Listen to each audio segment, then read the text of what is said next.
আমার নাম সুবর্ণা। আমি মধ্যবিত্ত পরিবারে জন্মগ্রহণ করেছি। আমার বয়স যখন ৬ বছর ছিল, তখন আমার বাবা আমাদের ছেড়ে চলে যান।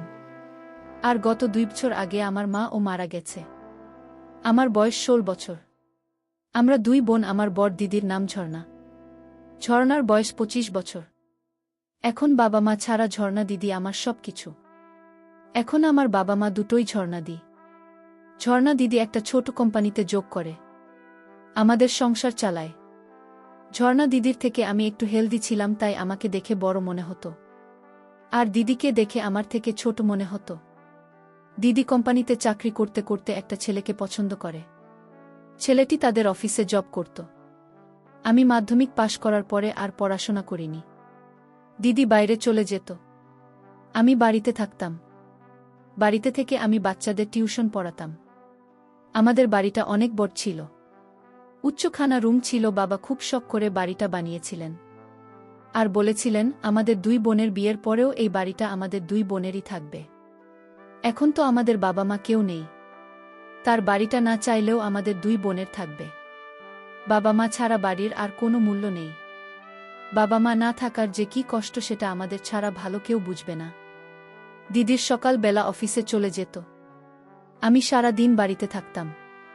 ঝর্ণা দিদি যে ছেলেটিকে ভালোবাসত, তার নাম ছিলেই। ঝর্ণা দিদিকে খুব ভালোবাসত। তারপর অভি দাদা দিদির ছবি নিজের বাড়িতে পাঠিয়ে দেয়, এবং দাদার মা বাবা আমার দিদিকে দেখে পছন্দ করে। তারপর অভি দাদা ও ঝর্ণা দিদির বিয়েটা পাকা হয়, এবং খুব ছোট করে তাদের বিয়ে হয়। বিয়ের পরেও দাদার বাবা মা চেয়েছিল যাতে গ্রামের বাড়িতে চলে যায়। দাদা শহরে এসে জড়ো করছিল, তাই দিদি ভেবেছিল তারা দুজন একই সঙ্গে একই অফিসে কাজ করবে। কিন্তু ওদিকে অভি দাদার বাবা মা এটা চেয়েছিল যাতে ঝর্ণাদি গ্রামের বাড়িতে গিয়ে রবি দাদার বাবা মাকে দেখাশোনা করে। কিন্তু দিদি যদি এখান থেকে চলে যেত তাহলে আমি একা হয়ে যেতাম। আমাদের ওবামা ছিল না, দিদি আমার সবকিছু ছিল। এই ব্যাপারে অভি দাদাকে ঝর্ণা দিদি বলেছিল তোমার বাবা মায়ের সাথে আমি কথা বলবো, এবং আমি তাদেরকে ব্যাপারটা পৌঁছাবো। আসলে অভি দাদা তার বাবা মায়ের সব খরচটা অভি দাদার বাবা মা ভেবেছিল বিয়ের পরে হয়তো তাদের ছেলে আর কোনো খরচা দেবে না। আমার দিদি তার শ্বশুর শাশুড়িকে বুঝিয়ে বলেছিল অভি আগে যতটা আপনাদেরকে ভালোবাসত আপনাদের টাকা পাঠাতেন, এখনও ততটাই আপনাদের ভালোবাসবে এবং টাকা পাঠাবে। আপনাদের কাছ থেকে আপনাদের ছেলেকে আমি কেড়ে নেবে না। এই ব্যাপার নিয়ে এত ভয় পাবেন না। আপনার ছেলে আপনাদেরকে এতদিন দেখে এসেছে এবং আগেও দেখবে, আর আমি আপনাদের সঙ্গে আছি। আপনাদের যখন কোনো অসুবিধা হবে আমার এখানে চলে আসবেন। ঝর্ণা দিদি খুব ভালোভাবে তার শ্বশুর শাশুড়িকে বুঝিয়েছেন, এবং ঝর্ণাদির বোঝানোর স্টাইল দেখে রবি দাদা খুব খুশি হয়েছিল।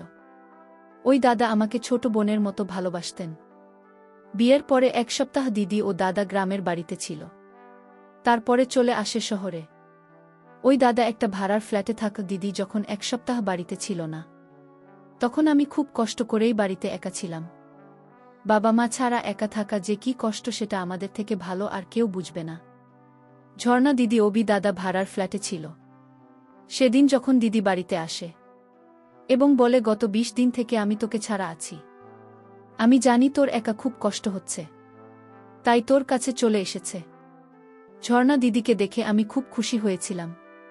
কিন্তু স্বামী ছাড়া থাকাটাও ভালো কথা না, কারণ বিয়ের পরে সাধারণত মেয়েরা স্বামীর সঙ্গে শ্বশুরবাড়িতে থাকে। তাই আমিও চেয়েছিলাম আমার জন্য যাতে দাদা ও দিদির বিবাহিত জীবনে কোনো বাধা বিপত্তি না আসে। তাই সেদিন যখন অভি দাদা রাতের বেলা বাড়ি আসে, তখন দাদা ও দিদিকে একটা আইডিয়া দিয়েছিলাম যাতে তারা ভাড়ার ফ্ল্যাটে না থেকে এই বাড়িতে যাতে তারা দুজন থাকে।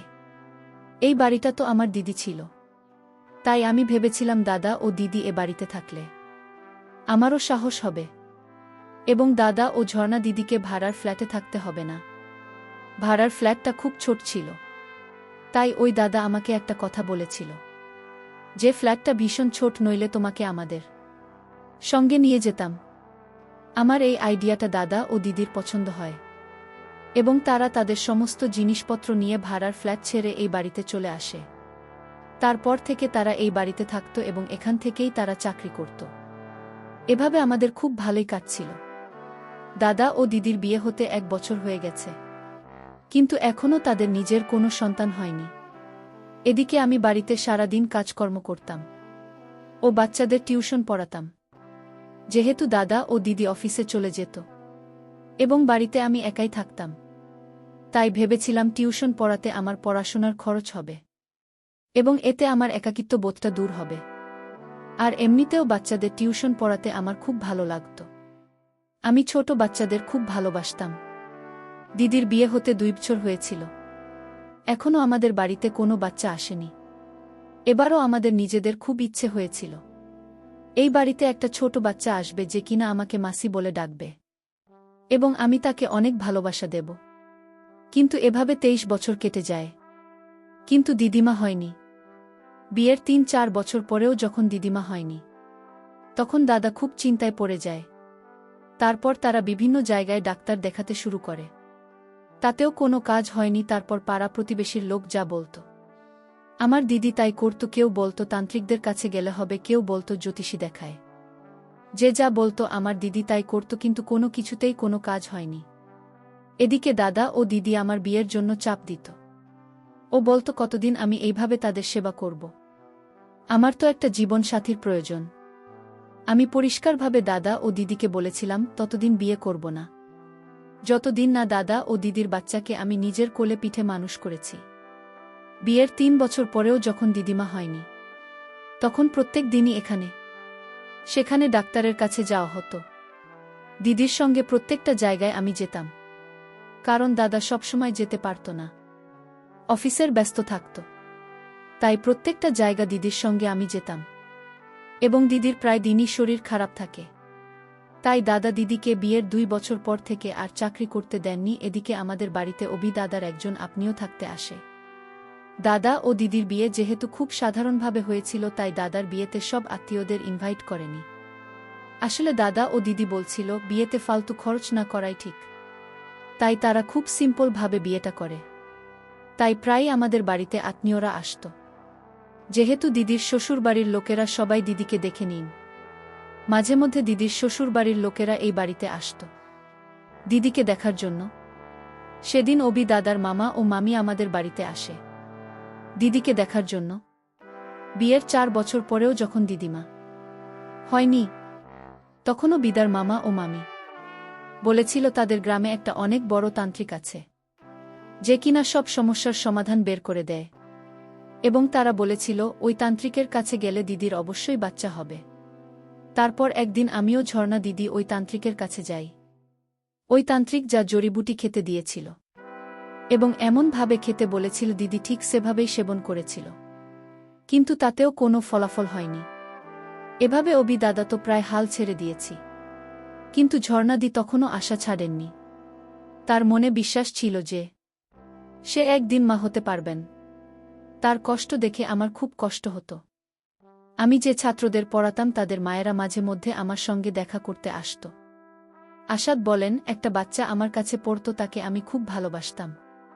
আমার যতগুলো ছাত্র ছিল তার মধ্যে আশার সবথেকে ছোট ছিল, তাই তার মা প্রত্যেক দিন আমার কাছে রেখে যেত এবং টিউশন পড়ানো হয়ে গেলে নিজে এসে তাকে নিয়ে যেত। সেদিন আশাদের মা বলেছিল একটা অনেক বড় জ্যোতিষী আছে এবং সেই জ্যোতিষী তান্ত্রিক বিদ্যা জানে, ওনার কাছে গেলে দিদি অবশ্যই মা হবে। এই কথাটা আশাদের মা দিদিকে বলেছিল। আশাদের মায়ের কথা শুনে দিদি ওই তান্ত্রিকের কাছে যায়। সেদিন আমি দিদির সঙ্গে যেতে পারিনি, কারণ আমার শরীর খুব খারাপ ছিল। ডাক্তার দেখিয়ে যখন দিদির কোনো কাজ হয়নি, তখন দিদি অন্ধ বিশ্বাস করে তান্ত্রিক এবং জ্যোতিষীদের কাছে যেত। সেদিন দিদির বাড়ি আসার পরে আমি জিজ্ঞেস করেছিলাম তান্ত্রিক কি বলছে, তখন দিদি আমাকে বলে উনি বলেছেন আমার সমস্যার সমাধান হয়ে যাবে, আমি খুব তাড়াতাড়ি করব, ভর্তি হয়ে যাবে।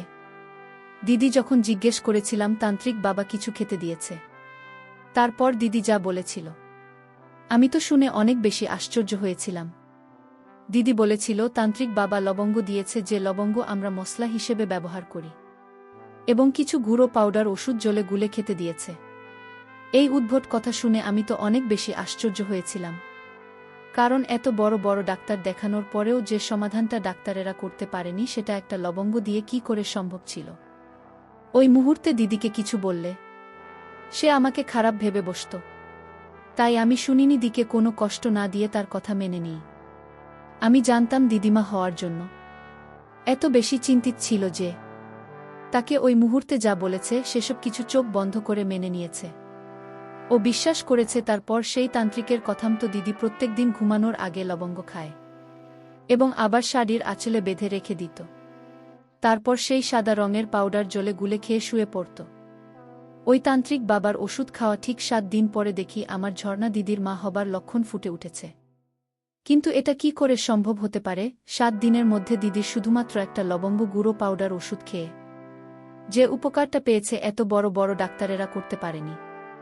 সেটা একটা লবঙ্গ কিভাবে করতে পারে এটা ভেবেই তো আমার অনেক আশ্চর্য লাগছিল।